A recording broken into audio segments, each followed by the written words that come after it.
Okay.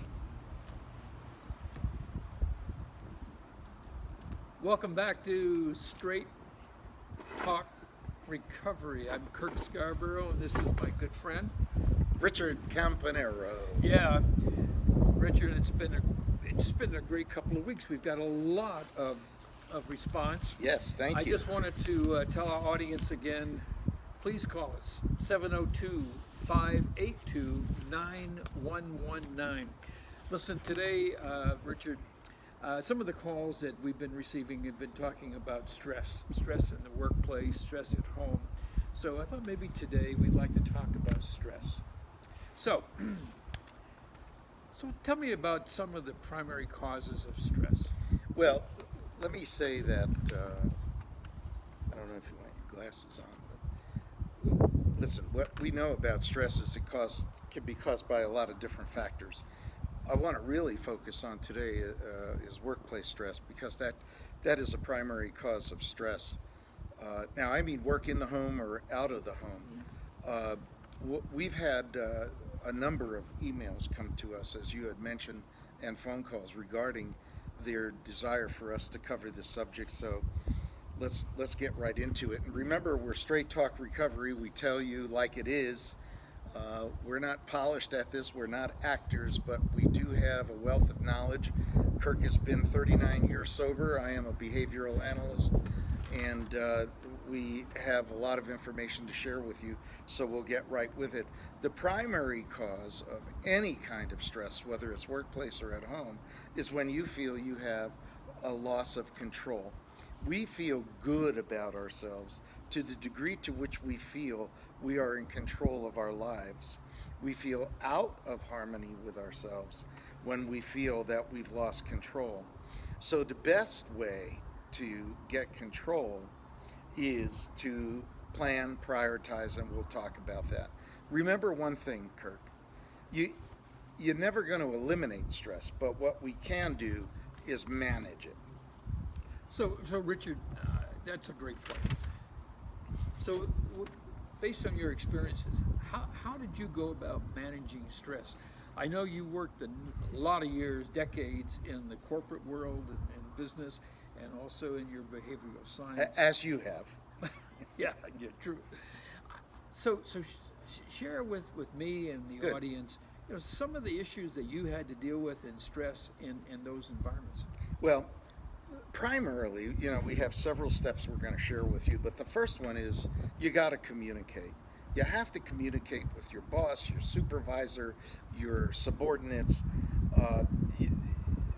Make sure that in the communication that the expectations are appropriate, because if the expectations aren't appropriate for the skill level that you have or the objective, it's going to be very stressful.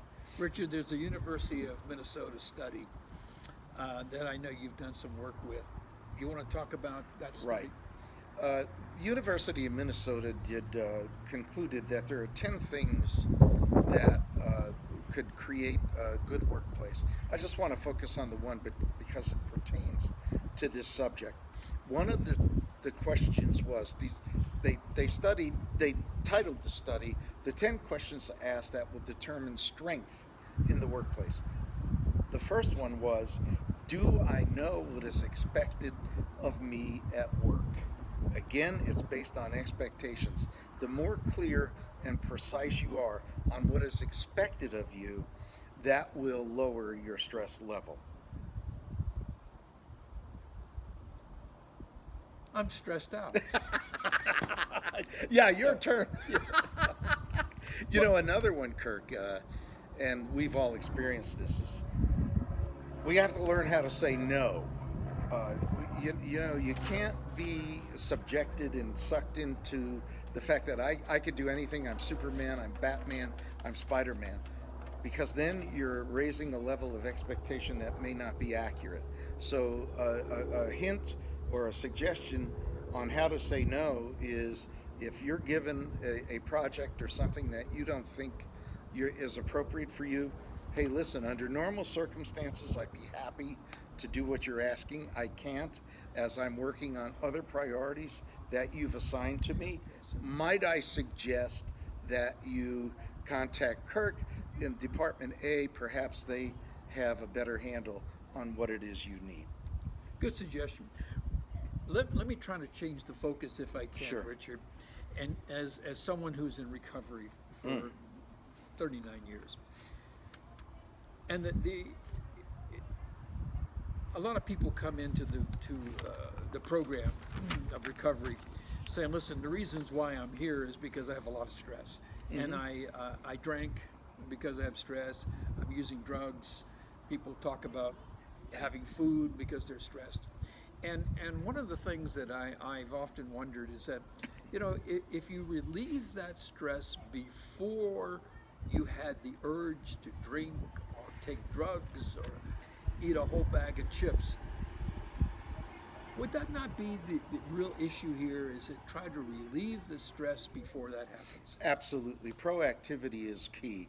And how we get to that proactivity is to anticipate the needs of whether it's your family, your workplace, because most stress is emotional, and emotion leads to addictive behaviors such as smoking, alcohol, drugs, food, whatever. Uh, you cannot avoid stress in any area. You're waiting at a red light and there's a lot of traffic. I want to suggest to our audience the best way to reduce stress at the moment, at the precise moment you're experiencing it, is what I call the 3-3-6 breathing method. Maybe you could do it with me. Take an inhale, hold it, inhale 1, 2, 3, hold it 1, 2, 3, exhale 1, 2, 3, Oh, it feels 4, good. 5, 6. Yeah. Inhale 1, 2, 3, hold it 1, 2, 3, exhale 1, 2, 3, 4, 5, 6. If you do that a couple of times, you will be surprised as to how the endorphins will be more relaxed and you won't be experiencing the stress at that moment. Let me just once again give you the number to call, 702. 582-9119. Thank you. And we do this free of charge. We are your support system, which is the next topic on relieving stress. You need a healthy, active support system with people you trust, people who will not judge you, but who can support you, coach you, guide you, whatever it is you want to call it.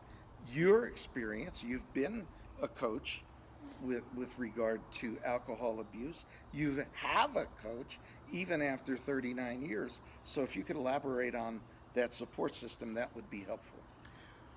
Well, we're going to talk more about it in the next segment, but no question about it.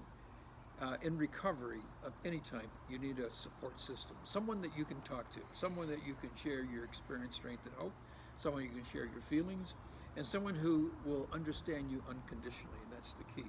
So anyway, that's about all the time we have for today. We're going to look forward to next week, and again, the phone number 702 582-9119. There is one thing I just have to mention Leave us one. at the risk of going over time. One of the most effective things you could do at work on a Friday, assuming Friday is your end of your work week, is conduct that weekly staff meeting with yourself. I know you say, I go to a lot of meetings, but this is the most important meeting. Just get out a sheet of paper and a pen and write down the major results that you want to achieve in the following week. Number 2, what are the activities that you need to take place to achieve those objectives? Number 3, how much time will those those activities require?